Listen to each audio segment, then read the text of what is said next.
Heroes Like Us is a series intended at sharing comic book characters from various backgrounds and identities. We won't always get everything right, so feel free to make amendments and corrections in the comments. They're always appreciated.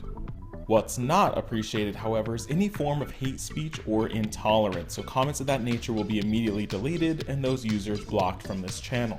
This is a place of education and celebration.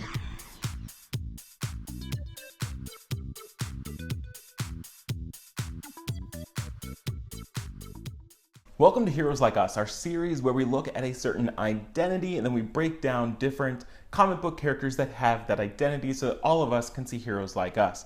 Today we are doing part 2 of our African American series. So we already did one video. If you missed it, go back and watch it. There's, I think, 4 or 5 different heroes there. And here we're covering another handful of popular African American heroes. So let's start with the Falcon from Marvel Comics' Sam Wilson.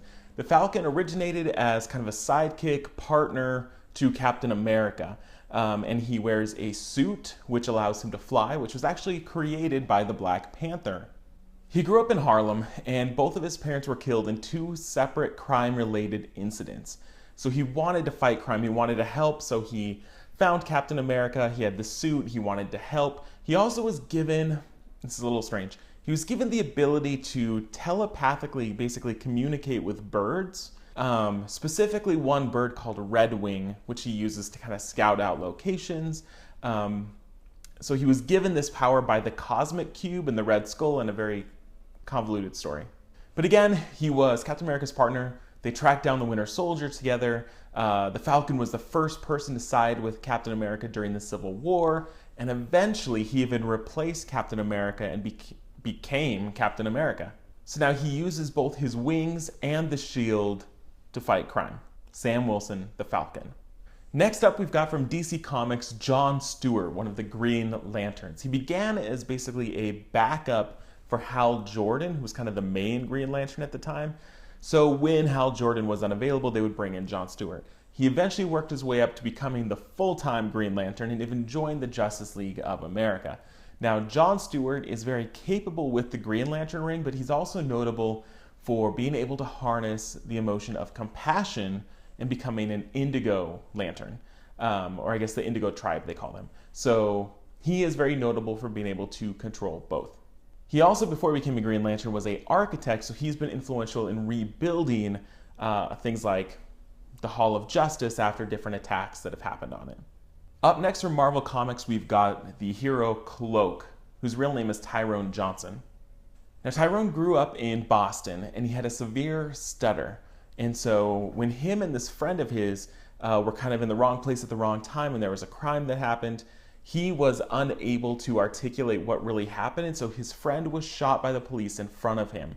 So Tyrone then ran away, kind of left his old life behind, was on the streets, and he met another runaway who's kind of this rich girl, but both of them kind of formed a relationship. They then were kidnapped, basically, and used in this experiment where they were kind of injected with these serums and they were given abilities. His ability is that basically he almost became what's called the Dark Force. And there is an entire dimension called the Dark Force dimension, and he basically is the conduit that allows that energy to and from our planet. And so he can summon forth this Dark Force, and he can kind of capture people and bring them into his cloak, which basically takes them to this other dimension. He is hungry to consume souls, basically. And so he has to fight this constant urge, kind of the darkness inside him in a very literal way.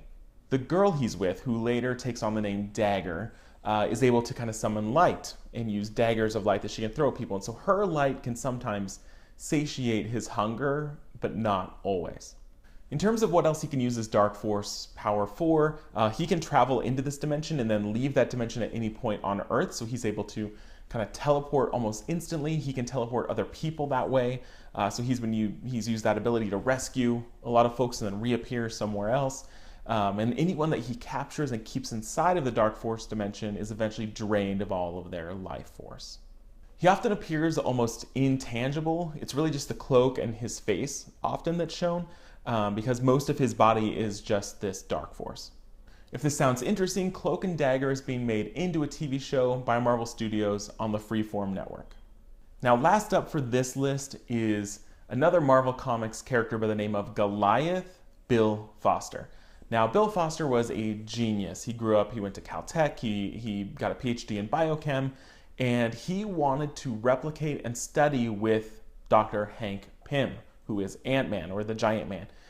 And he wanted to copy those Pym particles, and so he tested it on himself, giving himself the ability to grow to massive size.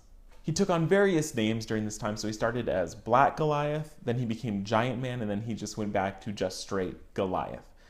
Now, in a sad turn of events, Goliath was actually killed during the Civil War storyline. That there was this fight between the two sides, and Thor appears out of nowhere and kills Goliath. Now, it turns out it isn't really Thor, it's this robot duplicate, but Bill Foster is killed, and he's killed in his giant size, and I think it takes like 60-something grave sites to fit his body. But all is not lost, as we've seen Bill Foster in basically the afterlife, waiting for a resurrection. So he's there waiting, fighting off permanent death. We also have his nephew, who has now taken on the name of Goliath and wants to avenge his uncle's death. So that is it for this video. We have at least 2 more African American videos to come out, as well as we have a African Heroes video. If you want to check that out, that is live now, as well as part 1 of this series. There's also tons of other videos, so look for other identities you're interested in, you want to learn about, and there's tons of stuff there. If there's other African American heroes that you want to make sure I get to, make sure in the comments to leave their names, and I'll try to fit them into the next couple, or we'll just keep adding videos until we run out. So thanks for watching. Hopefully this was interesting. We'll see you next time on Heroes Like Us.